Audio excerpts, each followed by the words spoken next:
What up, nation? Welcome to episode 7. Episode 7.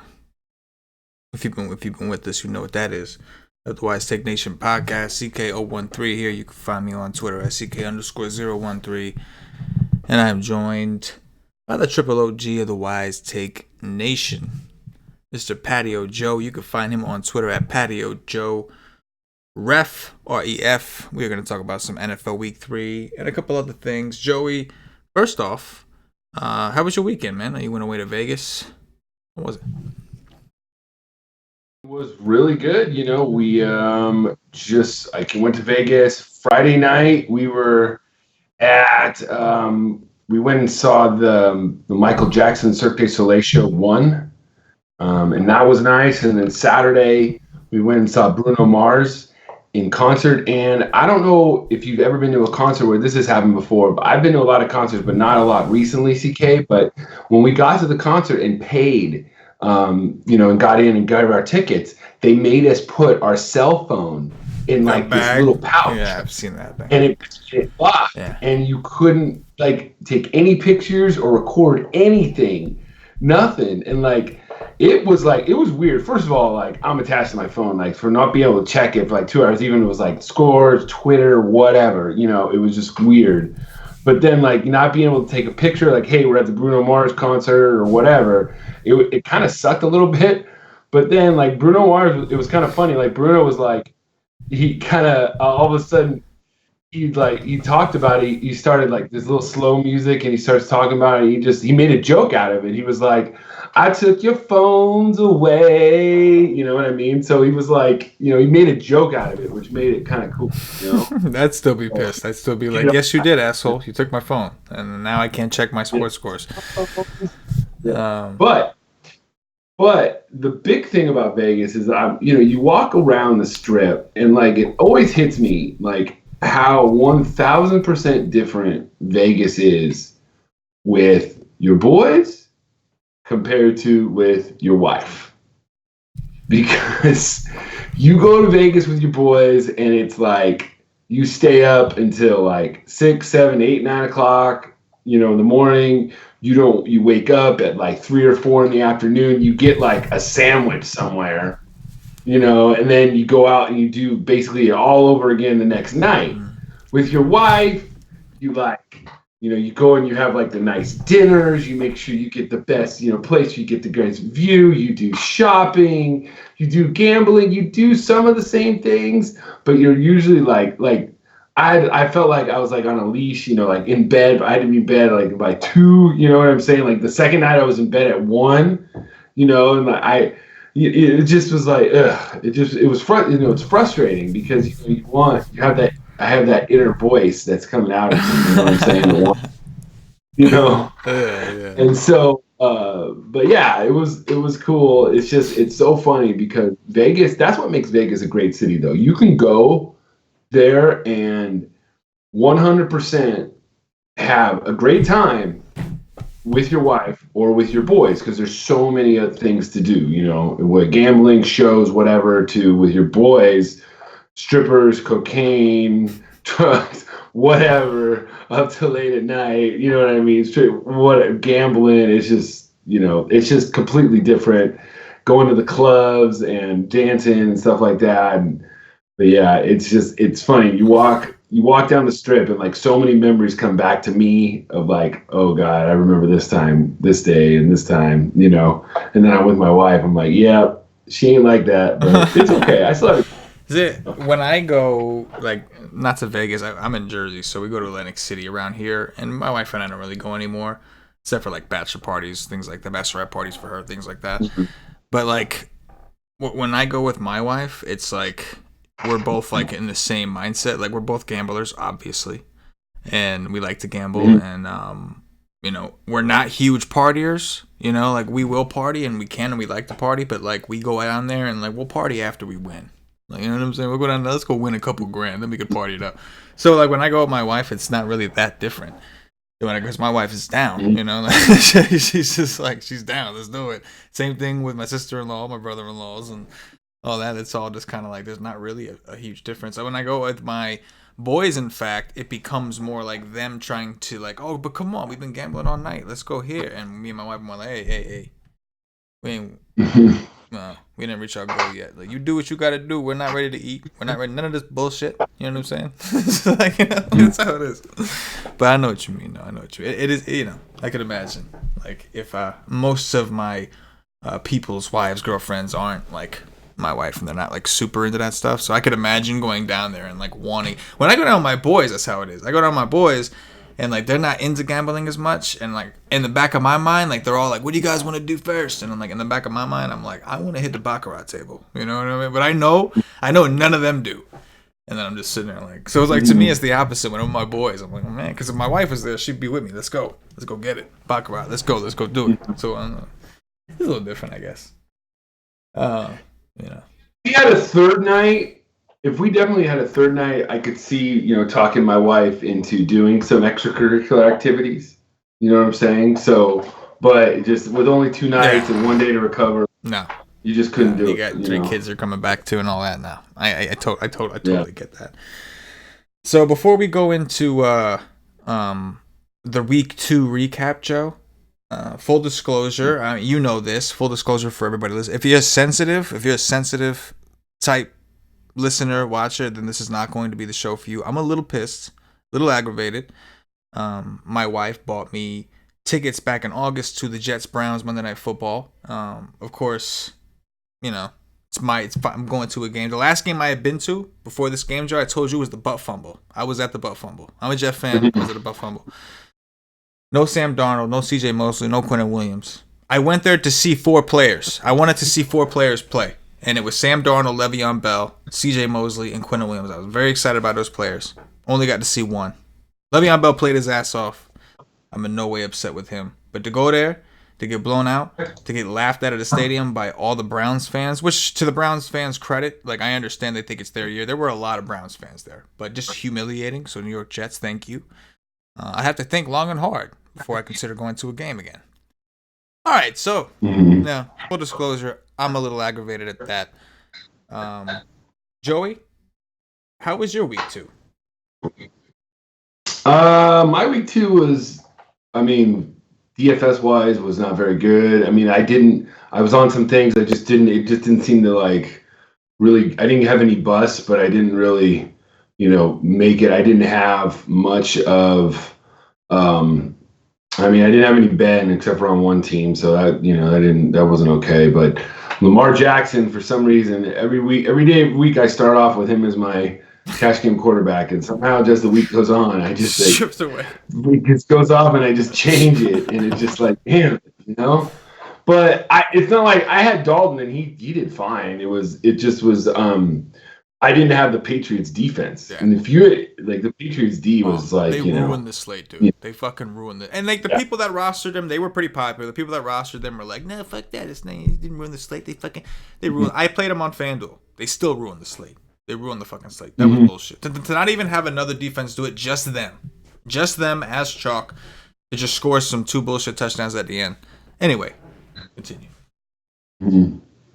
Yeah, and then like the injuries and stuff like that with Breeze and Ben, just kind of like, like the whole week, the game of the week that was supposed to happen just was kind of a dud between the Rams and the Saints. Oh yeah.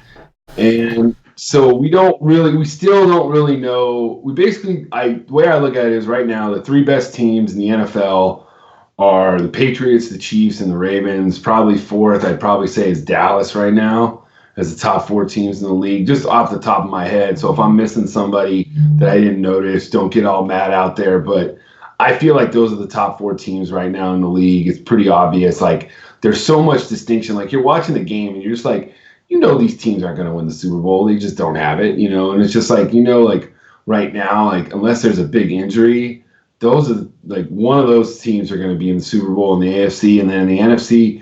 I guess the Rams, they look okay. I think they'd be okay, but I think Dallas has more going for them, and they would beat them this year if they play.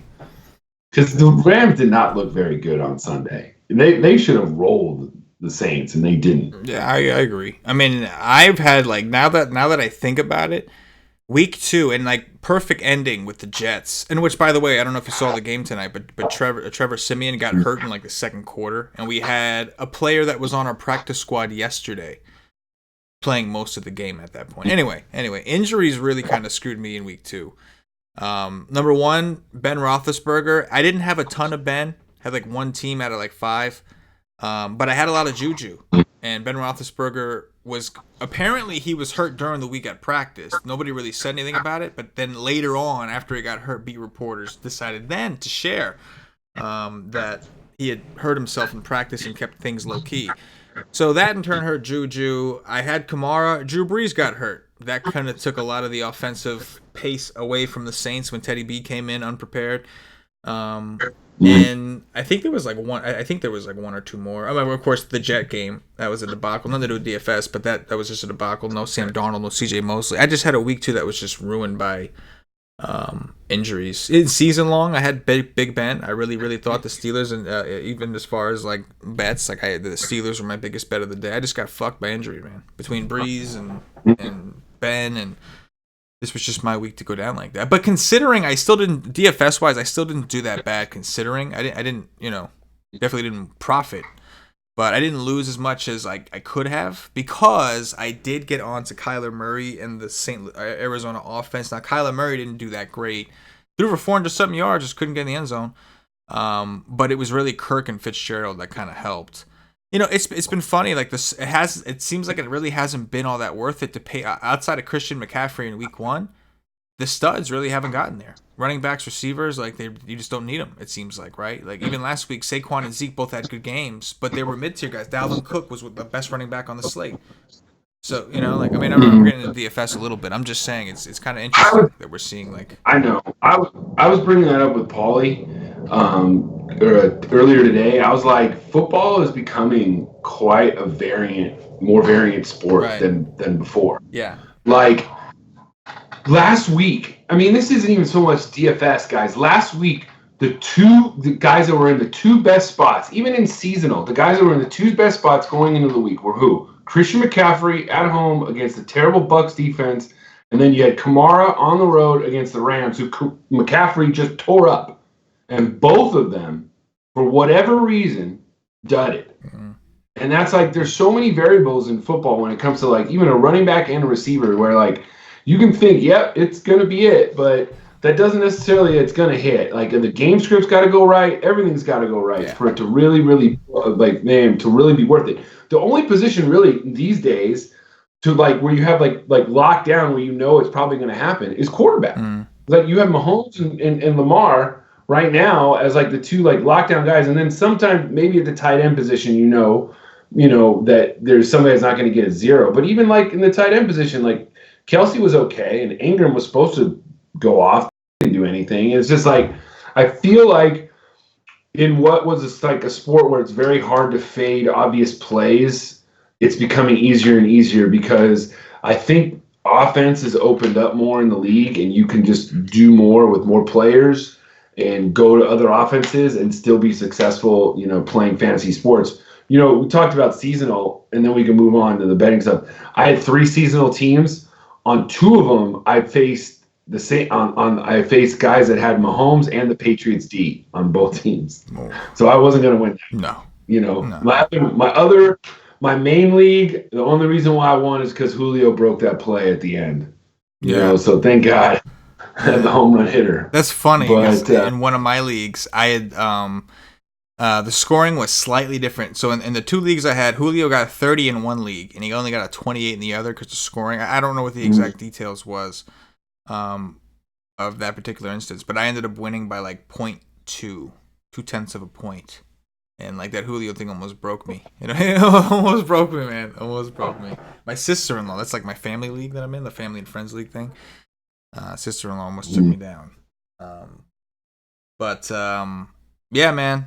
Julio Jones finally got in the end zone in a big way. That was a good game.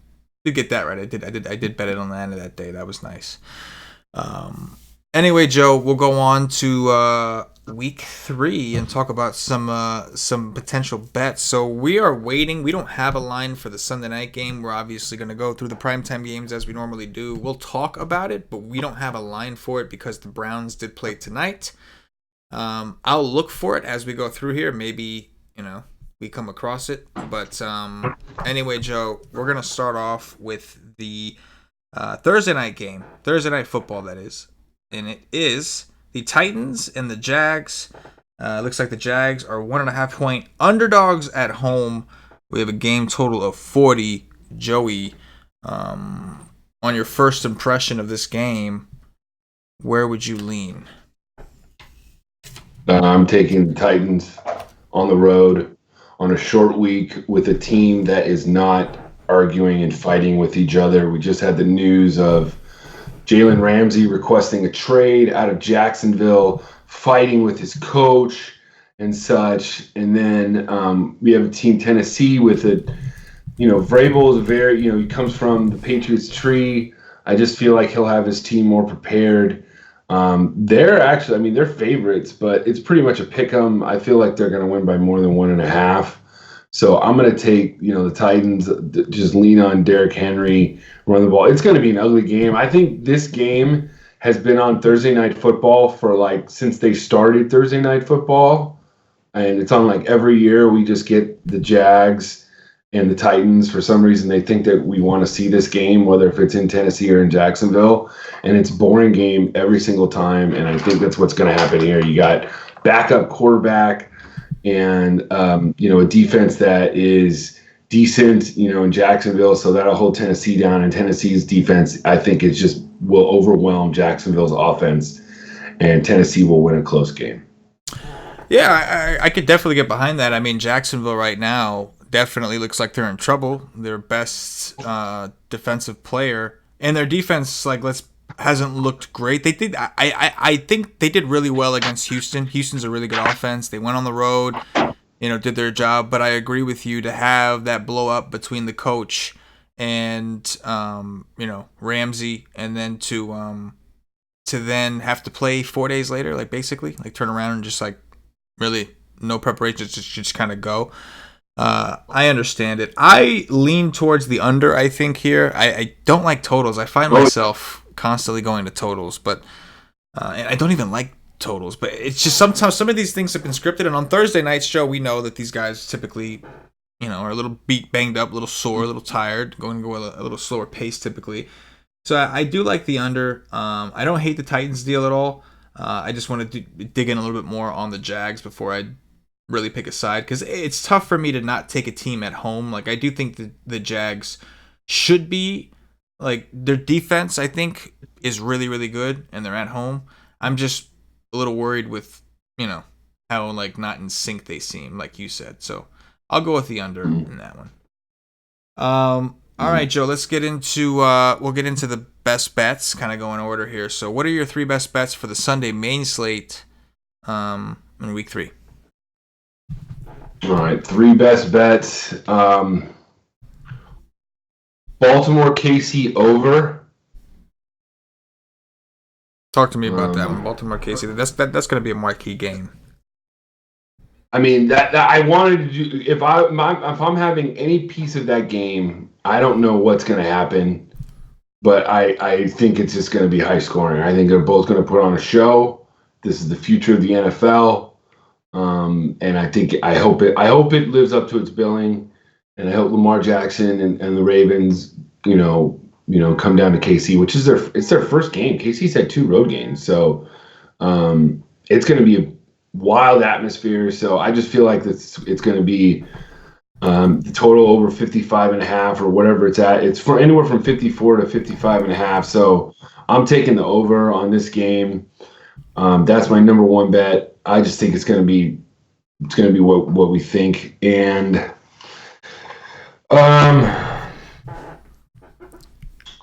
as we look, the more games, I like the I mean, I think Dallas minus 21. I'm going to take that again. I took the Patriots in minus 17 or 18, and that was fine, and I won that. So I'm going to keep going that and just take Dallas minus 21. I think they're going to roll. And this is Miami's first road game, so they're done. And then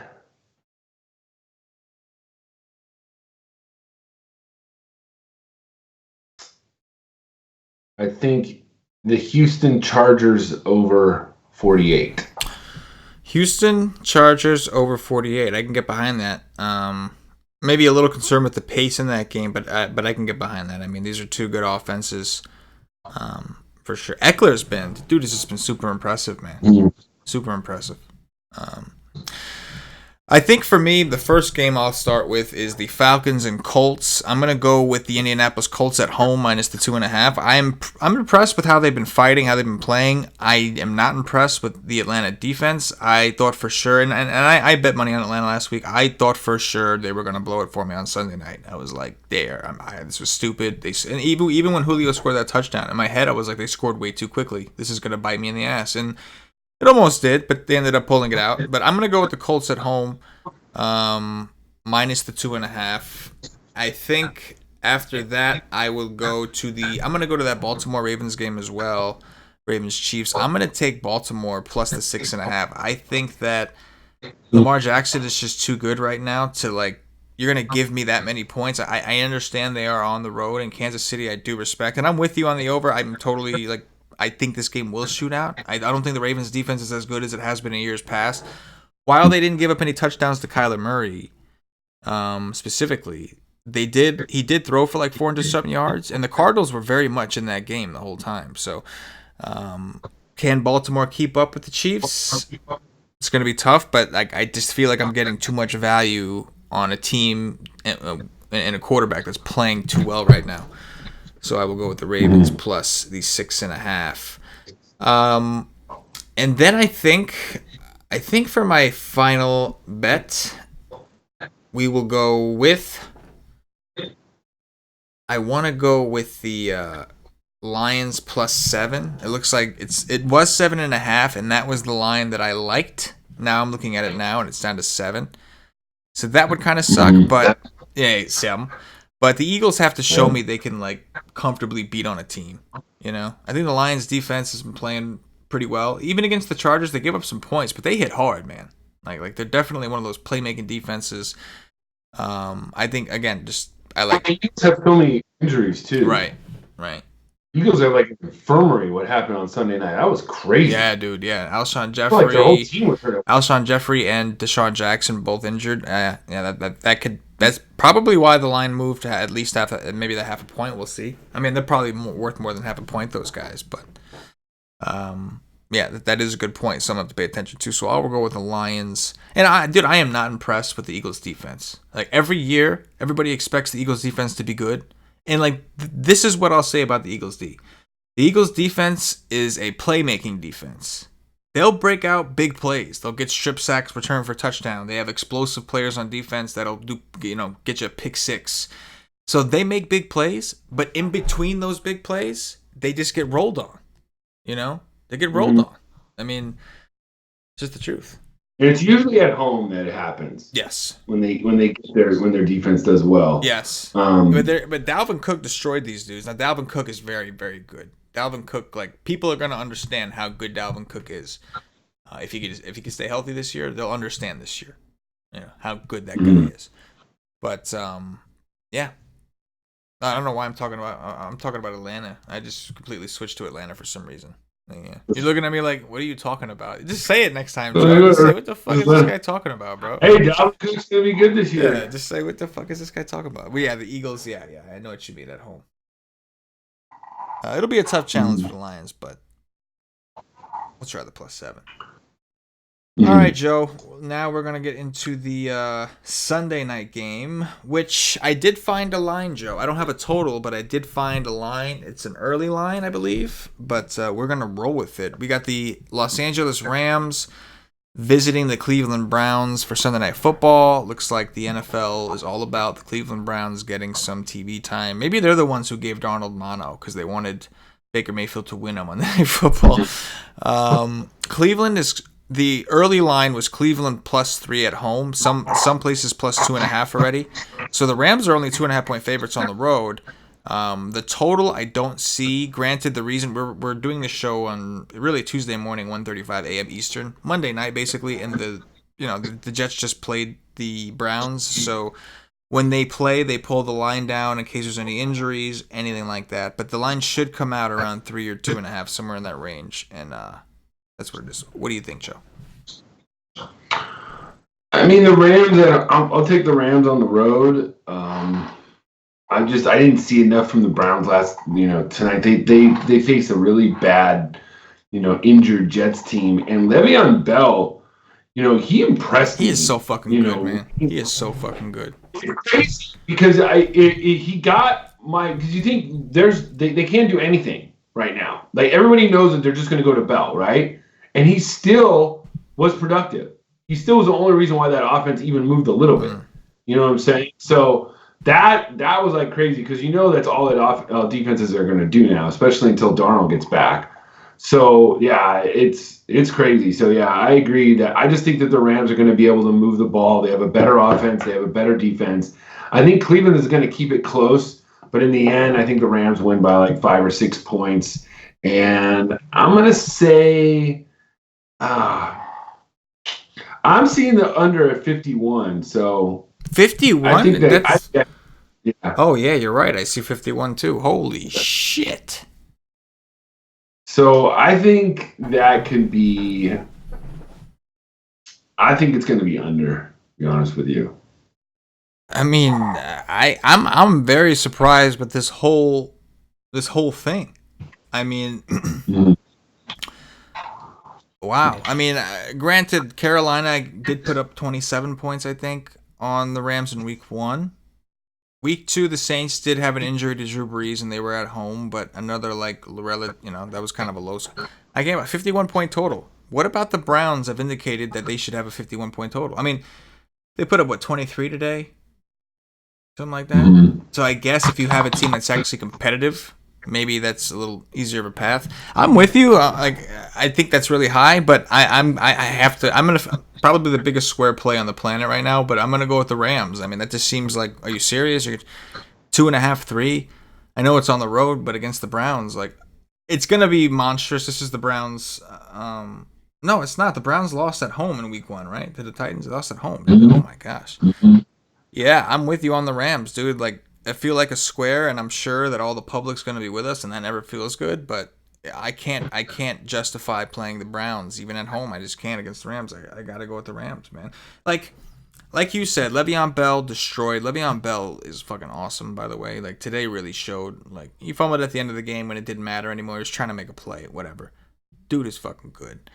And imagine if the Jets actually had a functional pass game today, what Bell could have done. So, yeah, I'm with you, man. I know Gurley's not really getting his usage, and, they're doing whatever, being all sensitive with that dude.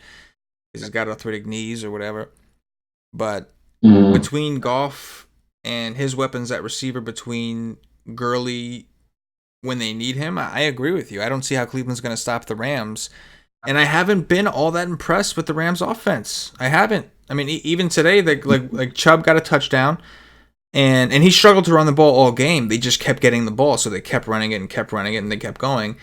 And then Odell Beckham broke one of those slants and just kind of broke one. But it wasn't all that impressive, the offense. Even seeing it really wasn't that great. So I'm with you. I think the under is definitely viable, but I gotta bet the Rams. Gotta say the Rams. Can't get away from that. Mm-hmm. Oh, man. I mean, simple as that, man. It's funny because, we're 29 minutes into the show, and normally we go an hour or so. And it's because of the 3-mans, because we got, usually we'll have you, Paulie, and myself. And Paulie was supposed to be on today. Paulie can't make it because Paulie currently has an outage of internet and cable. So at 1:40 in the morning, and we know Paulie. Paulie, at 1:40 in the morning is 7 o'clock at night to most people. You know what I'm saying? Yeah. And he's just waking up. And he's just sitting there twiddling his thumbs with no internet, no nothing. I'm sure he's probably somewhere where his phone could be plugged in because he's using the shit out of his phone to get whatever he could get off the phone. But that, come on, can you imagine? That's Stone Age status, bro. Like, I I know. mean, He's probably like, yeah, he probably just left the house at this point. Went down he's to on the the local loose. Probably is corner. on the loose right now somewhere. He's just on the loose right now. He probably went down on the corner. He probably had to make some. He probably had to do some pickups. Yeah, You know what I'm saying, around the yeah. neighborhood. You know, from here to there. Probably had check on some of his hood rats, see make sure they're making money on a Monday night. Because I know it's a slow Monday night. So, Paulie the pimp is Paulie probably the out. pimp. Paulie the pimp. Pizzle Pete. Nation, those of you who are subscribed to WiseTake, and like I didn't even get into the plug stuff, but those of you that are subscribed with us at wisetake.com, you're familiar with us and all that. Do me a favor and message Shake and Bake Tommy SB. Message him in the Slack and just say CK said to say fuck you. Um, just say that. It'll be great. It'll make his day. I also would like to tell you to cyberbully someone else, but I don't have Instagram personally, so I don't know what his handle is. But my other brother-in-law, I would like hate mail sent to him as well. That would be cool. But at the very least, we can get SB because he's in the Slack chat. So, Nation, do the dirty to him. I greatly appreciate that.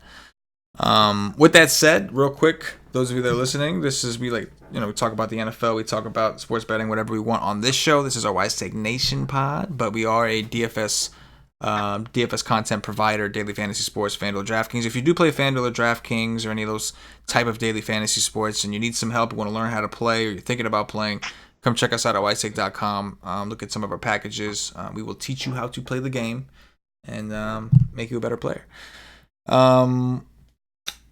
Joe, is there anything else that we should discuss before we get out of here, man? Like, it's great that we finished the show in 31 minutes, but I feel like I forgot something. I don't think I did, but I feel like I do. Well, I mean, the NFL, with the pass interference replay is just Oh starting God, to yeah. show Oh it's God. bad. You know what I'm saying? Like, they replayed that the one in Minnesota where they called offensive pass interference because the guy was blocking while it was downfield, and they called back a touchdown on Stephon Diggs, and like it was put in to like this year to be replayed for like clear and obvious, and it's now like the coaches are taking advantage of the rule. They're looking at it, and they're basically like going to the letter of the rule, and people are complaining why penalties are up this year so much, and I feel like it's because if people are going to criticize the officials for not doing a good job, or you got to call this, you got to call that, but you got to call it, then they're going to call everything. So it's like you can't have it both ways. And I feel like because of all the scrutiny they've got under because of one, blown call in the NFC title game, like our game has changed now because of it. Now, granted, like it's just for me as a referee, it's so frustrating when I hear the public criticize referees, time and time again on Twitter, keyboard warriors criticize the referees. And I understand that you guys are upset, but you guys are also looking through the lens of like a fan. And fan is short for fanatic. So that means you can't look at it objectively. And I will tell you, yes, there's bad officiating, there's bad calls. But I swear it's like one of the only professions that you could get into where people are criticized and are like expected to be perfect. Nobody expects Tom Brady to go 20 for 20, 400 yards and 5 touchdown passes, but everybody expects every single official to be perfect every single play, and it's just not attainable. And so it's like people need to just realize that, look, if you think it's so easy, that's what I tell people. You know what? There's a shortage of officials. Why don't you go help out and show them how good you are and be an official yourself? No, And people won't do that. no. So it's frustrating, So I just like that's when they shut up because believe it or not, there is an official shortage, and down the road it's really going to be problems. Where there's high schools that are playing on like Thursdays and Saturdays and Wednesdays because there's not enough officials to go around because people don't want to be officials because of the scrutiny. Yeah, well, everything like And baseball is gonna be like fucking automated in like 10 years. Like, maybe not even 10 years, but baseball will be like automated. There'll be like a electronic strike zone. There'll be sensors on each bag, so you can tell if a guy beat out a throw to first or not. Sensors in people's gloves. That's happening. right? Like they're doing little things behind that. That's eventually happening. And like in our society, we talked about this on a different show, but like nobody wants to be a referee. Like people, sports fans, athletes are predetermined to hate the referees. I don't know why. It just seems like everybody's just assuming that this referee is out to get me. I feel like everybody like has that mentality going into every game, no matter what. They're all like, "Oh yeah, it's game time." The referee walks by and they're like, "Oh, there's that motherfucker right there, the fucking zebra right there." You know what I'm saying? You know what I mean? Like it gets all serious. It's like because it's easy to blame. It's so easy. You want to blame the referees. Yeah. It's so easy to it because you can rationalize defeat if you can put blame on somebody else. Oh yeah. You can't take it. You didn't just get beat. Oh yes. The referee blew the call in the fourth quarter, but you guys threw 5 interceptions, had 150 yards of penalties. And fumbled 3 times too. But now you're complaining on the call in the fourth quarter that was blown. Right. You know what I'm saying? Like, why don't you look to yourself and not put yourself in that position next time? So it's like they always say, they tell you, what at the time they always say, don't put yourself in a position where the ref will decide the game for us, right?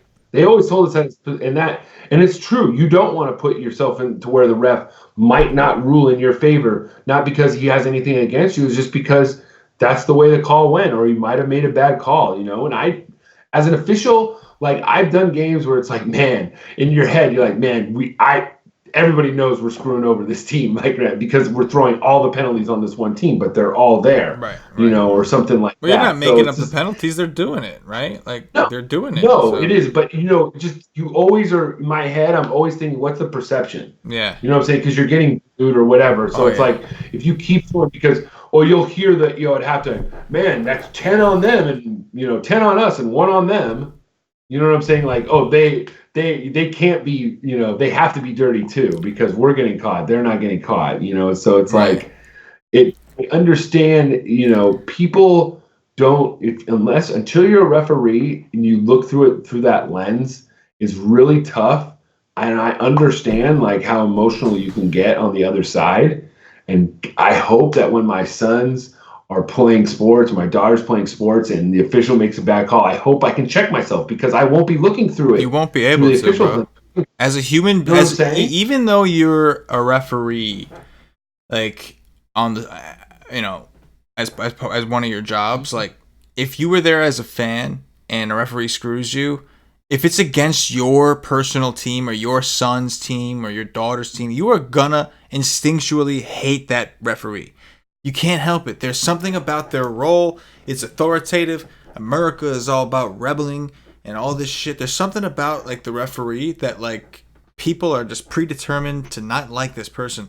No, like the referee's the only job where you never get cheered. You pretty much only get booed. And like even when you make a penalty on the away team and the home crowd's cheering, they're not cheering for you. They're cheering for their team because they got the yardage. But when their team makes a penalty, they're booing the referees half the time. Now, I'll tell you one city that I would not, like, as a referee, I would not go to ever right now, like, at all right now, and that is New Orleans, bro. Did you see the Saints get fucked again? Like, how fucking funny was that? Like, okay, you brought it up. You brought that up. Okay, so it basically what happened was there was a penalty where Cam Jordan hit him and the ball fell out, or he got hit and the ball came through, and they said it was an incomplete pass, right? Yes. Nobody ever remembers another game where that happened, where literally the Ed Hockley game, it was the exact same thing. Chargers are playing the Broncos. Cutler gets hit. The ball falls out. Hockley rules incomplete while the Chargers pick up the ball, would have ran it back. Instead, they scored a touchdown. Like, Ed Hockley was hated by Charger fans for years. Look it up. Look this up. Exact same play. But exact same situation. Was there replay for that game? Did that game have replay? There was replay, but it basically was essentially what happened in that game is what happened in this game. It's an inadvertent whistle. Right. They called it incomplete, but it's an inadvertent whistle. It kills the play. Right. So anything that can happen, it's just dead right there. Right. And in this day and age, we've had the replay around for a while. These referees know damn well you're better off calling it a turnover first, because all turnovers are reviewed anyway, and you could correct your call then. But and granted, they did review the play and decided it was a fumble, and they said the Saints had a clear recovery, but they took a touchdown off the board for the Saints. They took a legitimate touchdown. But and he should know. He knows. But in your head, as an official, like, you're not thinking when the ball hits the ground, was that a fumble or was that incomplete? You go with your first reaction. You know what I'm saying? And if he thought that he saw the ball going forward or his hand going forward, he's going to rule incomplete. It's just, it's so hard. It's easy. It's easy when we're sitting back at home thinking, oh, I'd just let it go. Oh, if I was out there and I was officiating, I would just let it go and let the play go out. No, you wouldn't. You're so locked into that and you're watching everything. And if you see that arm go forward, you might be right off. And all it takes, it might not even be one, it might be another official that blew his whistle. It might not even have been the white hat who was really the calling official. It might have been one of the other 8 or 7 officials that was on the field. You know, they thought the ball went forward and they ruled incomplete. So I understand, but you can't just stop it and then give them a touchdown because they did the right thing. It's a bad call, but it's just what they have to do. But it's different. Like when they didn't have the replay as much, sure, you're going to go with your instinct and nobody can do shit about it. But in this day and age, when you know damn well everybody's going to criticize what you do, and if you're a referee, the rules have changed now. It used to be whatever you said went. That's not the case anymore. Now, if you make a mistake, you're getting called out for it by doing all these reviews and all these different challenges and all these different things. You're getting called out to make a mistake. They are trained nowadays, Joe, and like you would know better than me. They are trained nowadays to make the call a turnover. They are trained now. If it's questionable call, do not blow it dead.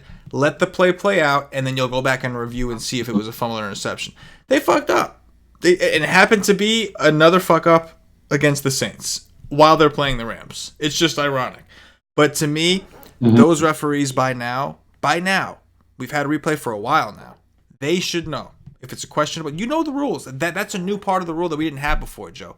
When you were refereeing, I don't know how long has replay been around. I don't even know. But when you were refereeing without replay, whatever you made the call, whatever you or one of your crew members made the call, that was it. No questions asked. Calls made. It's over. It's not like that anymore, though. It's not like that anymore. So the refs are better off letting it go to replay at that point, because then the call can be corrected, no harm, no foul. If they kept that play alive, the Saints score a touchdown, they review it, oh, you know what, it was incomplete. No harm, no foul. It's incomplete. But they literally took a touchdown off the board from the Saints. And again, I agree, like they were trained that way before, but this is a new era, and the referees have to adapt to the new game. And whoever blew that whistle, literally, like no lube, straight dry, just painfully went up the Saints derriere. All right, I'm going to share my screen. This is the Jay Cutler play from here. Now, this was a little bit different, but this is what happened in the Ed Hockey League game, okay? So I want you to see this. All right, right here. All right. You see this? Can you see this right now? No, we still see you, Joey. You still just see me? Oh, no, that's not good. Okay. All right, there we go. Maybe now? Yeah. How's that? We can see it. Okay. All right, so this is the Chargers game. 1:17 left to go. 2nd and goal. The Broncos are on the goal line. This is 2008. What's going to happen is Cutler's going to roll out, and he's going to throw the ball, but the ball's going to fall out of his hand. And Hockey League's going to rule that it was an incomplete pass while the Chargers clearly recovered it. Like the next play, score a touchdown and win the game. All right, so watch. He didn't get hit, so it's a little bit different. But this was watch. See, the ball falls out. He calls it an incomplete pass, even though the Chargers got it, and they gave the ball back to the Broncos. After this, I believe the rule might have been changed to where if there was a clear recovery, they give it back to the team like this. You know what I'm saying? So they showed it there. He throws a touchdown pass on the next play, ties the game. Chargers lose this game. And this was a huge deal in San Diego at the time. So it's but you know what the difference is, Joe? Like things like that happen, and then we make new rules so that things like that don't happen anymore, right? So Mm-hmm. because of plays like that, the NFL has made new rules to try to prevent plays like that happening, and these guys just did that exact thing. It's a play like that that Mm-hmm. they're like, you know what, Haggerty, if you would have just called it a fumble, we were going to review that anyway because all turnovers are reviewed anyway. So if it's not a fumble, we'll fix it, Mm-hmm. right? So Mm-hmm. that's happened so that the other night wasn't supposed to happen, and yet it still happened. And it's just not an easy gig. Like you said, not a lot of people want to do it. The reason for that, man. Hey, football is the hardest sport to officiate, and replay is trickling down into the high school level. I've said this before, to where if you're in the championship game now or the state championship, you're going to have replay in a high school level. Like these, like us officials, do you know how much we get paid for a varsity game if we're doing the finals? $100. Mm, That's not enough money to get paid to deal with replay and being called, as you know what I'm saying. Like it's just we don't get paid enough for that. mm, Like it's especially these high school guys that don't like can't handle the pressure no matter what. Most of them can't, right. so it's tough. And most of the time we get it right, and so if you show up on time and you look the part, you know what I'm saying, be professional, they can't really say anything. It's most of it's judgment sometimes. So it's just it's unfortunate though, but I'll be out there again on Friday night because I love football, and I actually don't mind the coaches yelling at me. I feel like being an athlete and being playing sports. I understand one thing, and my uncle was a junior college football coach for a long time, right where I live. And he told me this once. He goes, you got to remember that these coaches are just competing. And it like once like he told me that, it's like it's true. Like they're gonna tell me anything to try and get that call because they're competing. Mm-hmm. So it's like I don't take it personal. Like there's certain things that like you can't say to me to where I'm going to penalize you. But I understand if you want to argue the call, that's fine. I'm not going to change anything. Say, okay, you talk. Are you done? Are you done, coach? Okay, keep going. You want to get it out. You know what I'm saying? You're upset. You know, Yeah. that's what I I do. couldn't do it, man. I was ready. I was literally ready to beat the shit out of my two brother-in-laws because they were rooting for the Browns, and I'm like a big fucking baby. My team lost the game, and I got fucking angry and was ready to punch them both in the mouth. Like they're high fiving, other Browns fans, and I'm literally like telling them, like yeah. This is what I said to my brother-in-law. I had to drive. He was in a car. I didn't drink. I'm sober and everything, and he's hammered drunk. And I said to him, I was like, I forgot what he said to me, but I said to him, I said, I'm not gonna do anything to you tonight. I'm gonna wait until tomorrow when you're sober so that you can feel everything I do to you. Because you would just be getting off easy if I did it to you right now while you're intoxicated. You wouldn't have the full feeling. I get angry. I get a little sadistic when I get mad. And so like I couldn't be a ref because I make a bad call or a good call. Referee complains. And kicking somebody out of the game is not good enough for me, Joe. It's just not good enough for me, man. I want to knock somebody out of their consciousness. That feels better to me. That feels much better. I feel satisfied. I feel such and such person got what they deserved, and everybody can move on with their day at that point. So I couldn't be a referee, but that's tough gig. But all right, guys, we are gonna get up out of here for episode 7. A lot of fun. Joey, always a blast doing these with you. You and I will be back hopefully with Paulie for the NFL DFS podcast on Wednesday night. Wednesday night, well, really Thursday morning for those of you. If you're watching live, it'll be late Wednesday night. And Tuesday, at some point on the YouTube channel, if you're listening on Podbean iTunes, our YouTube channel is youtube.com/C/WiseTake. Or is it /? Anyway, one of the deals. Slashes, C, WiseTake, all that good stuff.